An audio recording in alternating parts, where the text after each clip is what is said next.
Only 9 people witnessed what happened inside that gymnasium on the night of March 14th, 1967. 9 people. And for years, decades, not one of them spoke publicly about it. Not because they were threatened, not because anyone told them to stay quiet, but because what they saw that night didn't fit inside the language they had. It didn't fit inside anything they knew about the human body, about speed, about what a 135-pound man was supposed to be capable of doing to someone twice his size in a room that smelled like iron and old rubber. They didn't talk about it because talking about it made them sound crazy.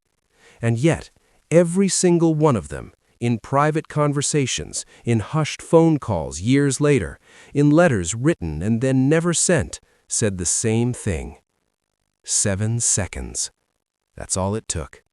7 seconds, and a man who walked into that room as a stranger walked out as something else entirely, something none of them had a word for.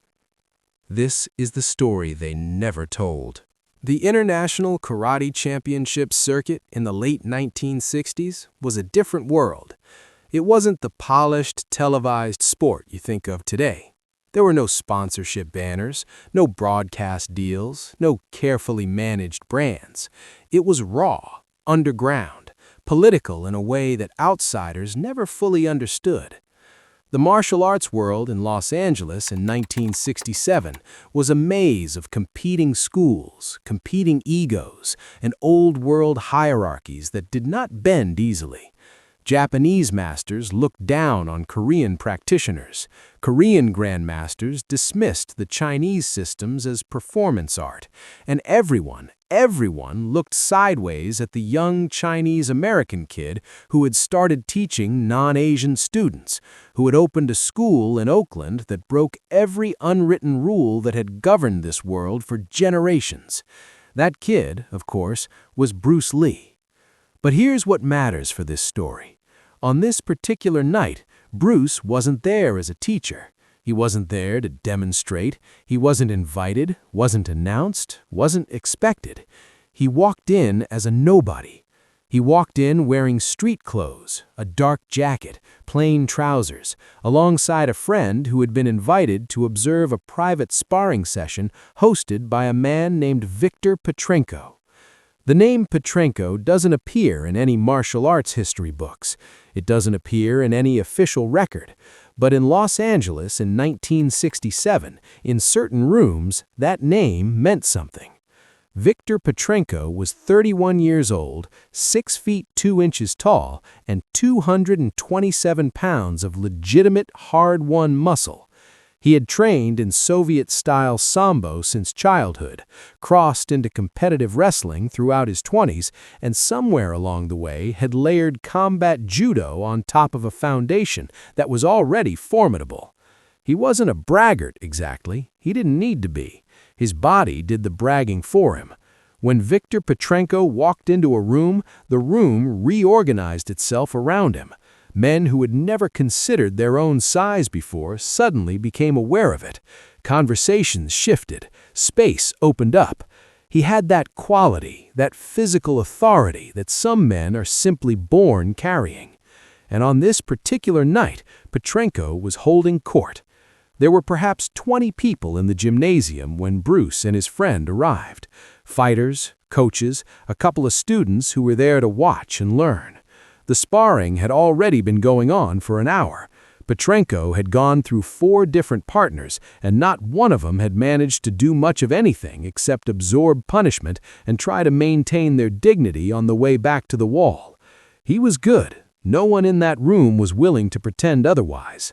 When Bruce and his friend came through the side door, Petrenko barely glanced at them. 2 more observers. Fine. The more the better. He liked an audience. One of Petrenko's students, a stocky man named Raymond, who would later recall this night in a private conversation that filtered back through the community over years, said that Bruce had stepped quietly to the side of the room and simply watched. No introduction, no conversation. He just stood there with his arms loose at his sides and watched Viktor work. Raymond said he noticed the stranger almost immediately, not because of anything threatening, quite the opposite. He looked too calm, Raymond said. Everyone else in that room was tense. You could feel the energy, all that competitive weight in the air. But this guy, he was just watching, like he was watching water. For about 15 minutes, Bruce Lee stood against that wall and said nothing. He watched Viktor Petrenko move, watched the weight distribution, the way he loaded his back leg before a throw, the telegraphing in his shoulder before a strike. He watched the rhythm, he watched the gaps. He was not watching as a spectator. He was reading. It started with a comment. Petrenko had just finished a particularly dominant exchange with one of his better students, a man named Chen, who was considered one of the sharper fighters in that circuit. Chen had tried to close the distance twice, been denied both times, and ended up on the floor looking at the ceiling for a long moment before getting back to his feet. Petrenko laughed, not cruelly, but with a comfort that only comes from knowing in your bones that you are the best thing in the room. He looked around, looked at his small audience. "Anyone else?" he said. "Or are we done for tonight?" The room was quiet in the way rooms get quiet when nobody wants to be chosen. And then a voice came from the wall. Quiet, almost conversational. "I'll go." Raymond said the first thing he felt was confusion. He looked over, expecting to see one of the more experienced fighters in the room stepping forward, someone Petrenko's size, someone with credentials. Instead, he saw the stranger in the dark jacket. Petrenko turned slowly. He looked Bruce Lee up and down with the deliberate patience of a man who has all the time in the world and knows it. What he saw was a lean young man, maybe 5'7", maybe 135 pounds on a generous day, a narrow frame, wrists that looked like they belonged to a scholar. Somebody in the room laughed, just once, a short, involuntary sound. "You're serious?" Petrenko said. "Unless you're not," Bruce replied. There was a beat of silence. Raymond said he watched Petrenko's face change in that moment, not with anger, but with something closer to amusement mixed with genuine curiosity. Here was a man with nothing to lose and apparently no reasonable understanding of what he was walking into. Petrenko had seen this before, the young ones, the fearless ones, the ones who hadn't yet learned what getting hit by someone his size actually felt like. He decided to go easy. That was the kind thing to do. He waved Bruce toward the center of the mat. "Come then," he said. "I won't hurt you." Bruce Lee walked forward, and here is where the people in that room began to notice something. It wasn't what he said. He didn't say anything. It was the way he walked. Raymond would describe it later as the walk of someone who has already finished the fight in their head. Not arrogant, not aggressive, something quieter than both of those things. He crossed the gymnasium floor without any visible tension in his body. His hands hung naturally at his sides. His shoulders were relaxed. His eyes were level and completely still. He walked the way water moves. When he reached the center of the mat, he stopped and turned to face Petrenko. The two men regarded each other. The room went completely silent. Viktor Petrenko was a professional. He didn't rush. He settled into his stance, wide base, weight-centered, hands raised in that sambo-inflected guard that had served him well for over a decade. He was going to control this easily, take the young man down with a throw that wouldn't hurt him, maybe hold him for a moment, let him feel the weight, let him understand something important without anyone having to get injured. That was the plan. He began to move forward. Bruce Lee didn't move. He stood with his feet at shoulder width, his right side forward, his hands raised but low, lower than any trained fighter in that room would have kept them. His chin was down slightly. His eyes were open and soft, not narrowed, not focused on any single point. He looked, to the people watching, entirely unprepared. Raymond said he genuinely thought the young man might be frozen, might have talked himself into something and then lost his nerve at the last second. Viktor moved closer. 3 feet of distance, 2 feet. And here is where the accounts begin to blur together, because every person who described the next 7 seconds described them differently. not in contradiction, but in the way people always describe things that happen faster than the brain can properly process. Some said Bruce moved first.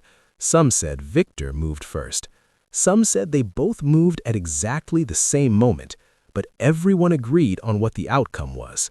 First second, Victor Petrenko's right hand came forward, not a full committed strike, an exploratory jab, the kind you use to gauge distance and reaction time. It did not land.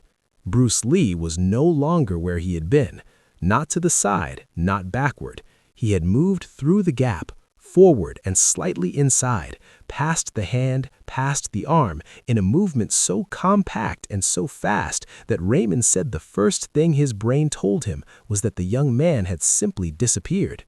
Second, Bruce's left hand came up and redirected Victor's arm.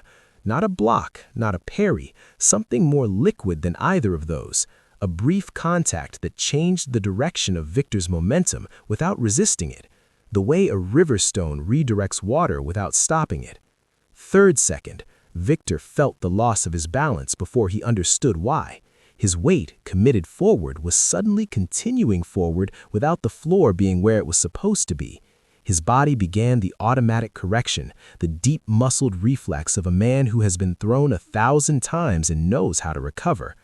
Fourth second, the correction never completed, because in the space between Victor's brain sending the instruction and his body trying to execute it, Bruce Lee was already there. Not where Victor had expected, not where any trained fighter in that room had expected. He was inside, completely inside, closer than the distance two human bodies are supposed to occupy at the same time. And then came the hand. Raymond said he didn't see it, he heard it.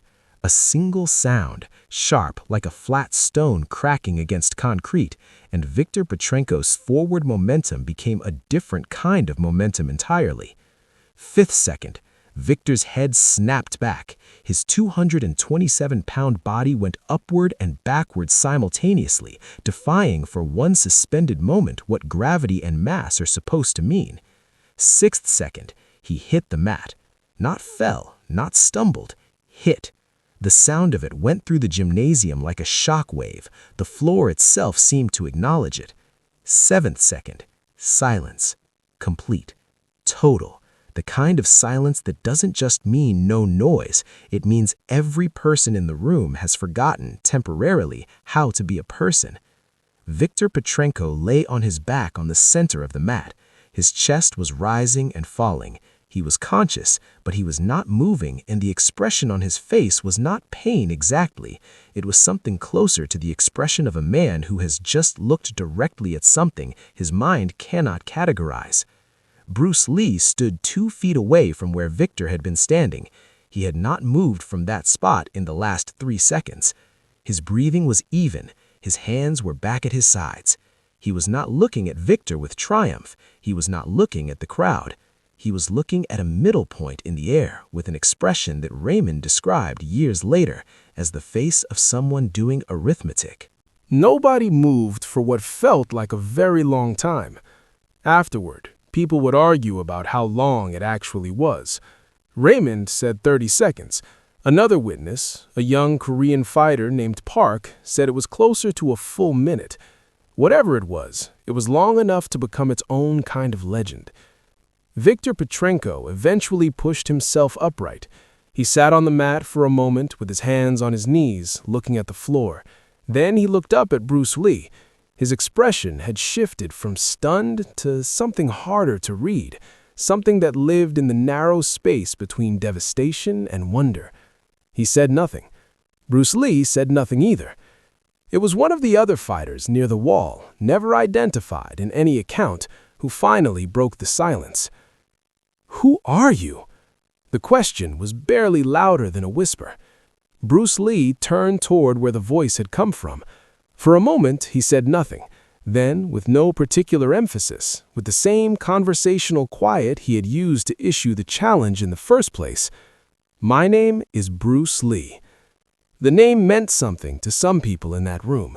The Oakland School, the TV appearances, the demonstrations that were starting to circulate in whispered conversations along the martial arts underground.